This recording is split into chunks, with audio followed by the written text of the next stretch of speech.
Let's talk about the wealth tax. Lately, it's become a focal point in the Democratic primary. We can put $800 billion new federal dollars into all of our public schools.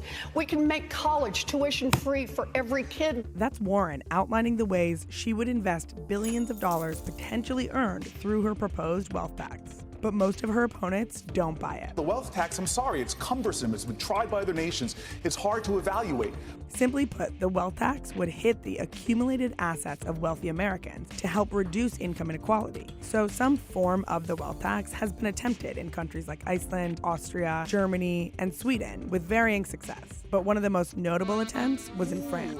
Their solidarity tax on wealth was first introduced by the Socialist Party in 1982, then abolished in 1987, and then reintroduced 2 years later. But critics said it was pushing wealthy families to leave France and negatively affecting their economy. Since 2000, 60,000 millionaires have moved their assets out of the country. So in 2017, President Macron got rid of it and introduced a new flat tax rate on capital gains. Now remember, if Warren won the presidency, she would still have to get this policy through the House and the Senate before signing it herself. She's been working with two left-leaning economists to develop her plan that would tax Americans with assets totaling $50 million or more, 2% on their total net worth, and Americans worth $1 billion or more would be taxed 6%. By their estimates, a family worth $60 million would owe the federal government $200,000 in a wealth tax. Bill Gates alone would owe approximately $6 billion a year, and that's in addition to the taxes they already owe. A major criticism over the wealth tax is how the government would even determine net worth. Wealthy families often own expensive items like art, jewelry, and yachts, which contribute to their net worth, and the value of luxury items can vary depending on who appraises it. Bernie Sanders' proposed wealth tax takes it even farther. He wants to include a 1% tax for Americans worth $32 million or more, and grows incrementally all the way up to an 8% tax on Americans worth over $10 billion.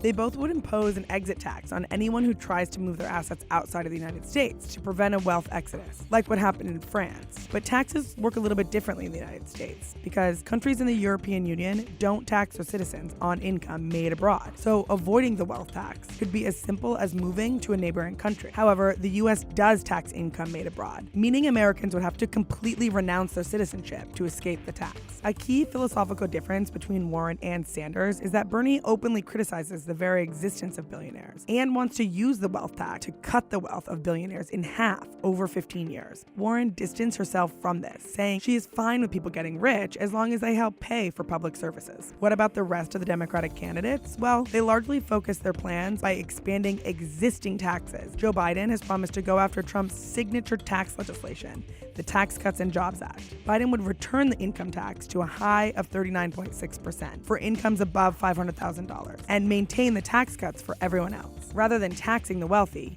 Andrew Yang wants to give every American, no matter how much they're worth, $1,000 a month. He advocates that a universal basic income would permanently grow the economy by $2.5 trillion by 2025, but he would face the same legislative process to implement his universal basic income approach. There aren't a lot of objections over asking the wealthiest Americans to contribute more. The majority of Democratic and Republican voters support a 2% wealth tax on households whose net worth is $50 million or more. Candidates need to prove they can actually implement these big ideas in Washington's already deeply partisan divide.